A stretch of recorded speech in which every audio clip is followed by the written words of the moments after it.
ശ്രീനിയേട്ടൻ്റെ മരണം വല്ലാത്ത ഒരു വ്യസനം തന്നെയാണ്. പ്രവാസികളുമായി ഇത്രയേറെ അടുത്ത ബന്ധം പുലർത്തിയിട്ടുള്ള ഒരു കലാകാരൻ, ഒരു കണ്ണൂർക്കാരൻ എന്നുള്ള നിലയിലാണ് ഞാനതിനെ കാണുന്നത്.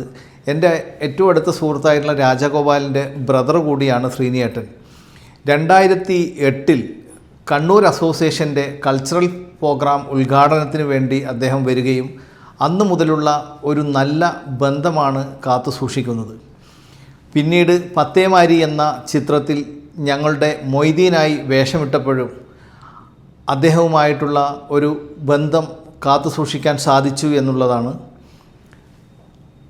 ആ സമയത്തുള്ള ഒരു ഓർമ്മ എന്ന് പറയുന്നത്, അന്ന് പത്തേമാരിയുടെ ഷൂട്ടിംഗ് ദുബായിലും കോർഫുഖാൻ, ഫുജറ എന്നിവിടങ്ങളിലായിട്ട് നടക്കുന്ന സമയത്ത് ഒരു ദിവസം ശ്രീനിയേട്ടനെ ദുബായിൽ നിന്നും ഫുജറയിലേക്ക് എത്തിക്കാൻ വേണ്ടി ഞാൻ ഏറ്റെടുക്കുകയും, എന്നാൽ ഉച്ചയ്ക്ക് 2 മണിക്ക് ഏറ്റെടുക്കാമെന്ന് അല്ലെങ്കിൽ ഒന്നിച്ച് പോകാമെന്ന് പറഞ്ഞെങ്കിലും എനിക്ക് 5 മണിക്ക് മാത്രമാണ് ഹോട്ടലിൽ എത്തിച്ചേരാൻ സാധിച്ചത്. 2-3 ദിവസത്തെ ഷൂട്ടും മറ്റും കാര്യങ്ങളുമായി ഭക്ഷണം കഴിച്ചതിന് ശേഷം അറിയാതെ ഉറങ്ങിപ്പോയതായിരുന്നു. പക്ഷേ 3 മണിക്കൂറോളം അവിടെ കാത്തിരുന്നപ്പോൾ അദ്ദേഹം ഉപയോഗിച്ചിരുന്ന മുറിയിൽ AC ഇടാനോ ഫോൺ വിളിക്കാനോ ഒന്നും പറ്റാതെ അദ്ദേഹം അവിടെ കുടുങ്ങിയ ഒരവസ്ഥയായിപ്പോയി. ഭയങ്കര ദേഷ്യത്തോടു കൂടിയാണ് എൻ്റെ അടുത്ത് അന്ന് പെരുമാറിയത്. ഞാൻ പറഞ്ഞു, നിങ്ങളെയും കൂട്ടി ഞാൻ തന്നെ പോകണം എന്നുള്ളൊരു ആഗ്രഹം കൊണ്ടാണ് ഞാൻ ആ കാര്യം ഏറ്റെടുത്തത്. ഒരു 10-20 മിനിറ്റ് വണ്ടിയിൽ നിന്ന് സംസാരിച്ചിട്ടില്ലെങ്കിലും പിന്നീട് ഇദ്ദേഹത്തിൻ്റെ ശ്വാസമടക്കി പിടിച്ച് മിണ്ടാതെ ഉള്ളപ്പോൾ ഞാൻ ചോദിച്ചു, ശ്രീനിയേട്ടാ, 1 മണിക്കൂറിലധികം ഇനിയും യാത്ര ചെയ്യാനുണ്ട്. നിങ്ങളിങ്ങനെ ശ്വാസമടക്കി പിടിച്ച് കഴിഞ്ഞാൽ അതൊരു വലിയ ബുദ്ധിമുട്ടല്ലേ? നിങ്ങൾക്കൊന്ന് എൻ്റെ അടുത്ത് പുറത്ത് തന്നുകൂടെ എന്ന് പറഞ്ഞു. ആ സമയത്ത് അദ്ദേഹം പറഞ്ഞു, എന്താണ് പൊറുക്കാനും മറക്കാനെന്നൊക്കെ ഉള്ളത്, ഇനി അങ്ങനെ ആവർത്തിക്കരുത് എന്ന് പറഞ്ഞ് വീണ്ടും നല്ല സൗഹൃദത്തിലായി. ഒരുപാട് രാഷ്ട്രീയവും സമകാലിക കാര്യങ്ങളും ഒക്കെ സംസാരിക്കുന്നിടയിൽ അദ്ദേഹത്തോട് ഞാൻ ചോദിച്ചു, നിങ്ങളുടെ 2ാമത്തെ മകൻ്റെ സിനിമ വളരെ നന്നായിട്ടുണ്ട്, അത് കണ്ടില്ലേ എന്ന് പറഞ്ഞു. അപ്പോൾ ഒറ്റയടിക്ക് പറയാണ്, ഞാൻ കണ്ടില്ല. ഞാൻ പറഞ്ഞു, അതെന്താ, ഒരു അച്ഛൻ ഇത്രയും നല്ലൊരു സിനിമ മകൻ്റെ ഉണ്ടായി കണ്ടില്ലേ? ഞാൻ കണ്ടില്ല, അത്ര തന്നെ. കാലങ്ങൾക്ക് ശേഷമാണ് അറിയുന്നത് ധ്യാൻ ശ്രീനിവാസനും അദ്ദേഹം തമ്മിലുള്ള പ്രശ്നങ്ങളും. ധ്യാൻ ശ്രീനിവാസൻ വിദ്യാഭ്യാസം പോലും ചെയ്യാതെ കറങ്ങിക്കളിച്ച കാര്യവുമൊക്കെ. ഏതായാലും എല്ലാ കാര്യങ്ങളും തുറന്നു പറയുന്ന, എന്ത് ആവശ്യത്തിനും ദുബായിൽ വിളിക്കാറുള്ള ചുരുക്കം ചിലരിൽ ഒരാളായിരുന്നു ഞാൻ.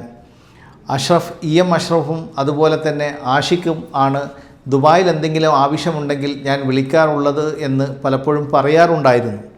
ഏതായാലും എനിക്ക് ഒരു വലിയ നഷ്ടബോധം തോന്നുന്നത്, എൻ്റെ നാട്ടിൽ കടലായി ബീച്ചിനോട് ചേർന്നുള്ള ഒരു റിസോർട്ടുണ്ട്. ആ റിസോർട്ടിൽ വന്ന് ഒരാഴ്ച താമസിക്കുകയും അവിടെ നിന്ന് നമുക്കൊരു തിരക്കഥയുണ്ടാക്കിക്കൊണ്ട് നമുക്കത് ചെയ്യാമെന്ന് പറഞ്ഞിട്ടുണ്ടായിരുന്നു. ആ വാക്ക് പാലിക്കാനോ അത്തരത്തിലൊരു സംഭവം ചെയ്യാനോ സാധിച്ചില്ല എന്നുള്ള ഒരു ദുഃഖമാണ് ശ്രീനിയേട്ടൻ ഇല്ലാതായപ്പോൾ എൻ്റെ മനസ്സിൽ ഇപ്പോൾ വരുന്നത്. ഏതായാലും ഒരു വലിയ കലാകാരൻ, സുകുമാർ അഴീക്കോടിനെ പോലെ തത്വചിന്തകനാണോ, അതല്ല ഒരു രാഷ്ട്രീയക്കാരനാണോ, അല്ലെങ്കിൽ സാമൂഹ്യ പരിഷ്കർത്താവാണോ, എല്ലാമായിരുന്നു. എഴുത്തുകാരനും സംവിധായകനും നടനും ഒക്കെ ആയിട്ടുള്ള ഒരു തനി നാട്ടുംപുറത്തുകാരനായ സിനിമാക്കാരൻ. അതുതന്നെയാണ് പ്രവാസികളായ നമുക്കും പറയാനുള്ളത്. ഇത് മലയാളക്കരയുടെ വലിയ നഷ്ടമാണ്. പ്രവാസികളെ സംബന്ധിച്ചിടത്തോളം വലിയ ഒരു നൊമ്പരമായി അവശേഷിക്കുന്ന ഒരുപാട് കഥാപാത്രങ്ങൾ മാത്രമല്ല, അദ്ദേഹത്തിൻ്റെ ജീവിതത്തിലും പ്രവാസികളുമായി ഒരുപാട് ബന്ധങ്ങളുണ്ട്.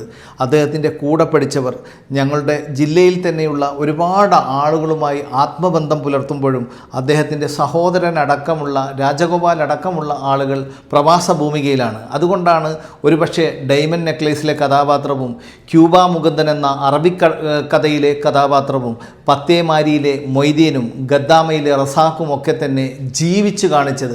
അതൊന്നും ഒരിക്കലും ഒരു കഥാപാത്രമായിട്ടുള്ള രീതിയിലല്ല പ്രവാസികളും മലയാളവും കണ്ടത്.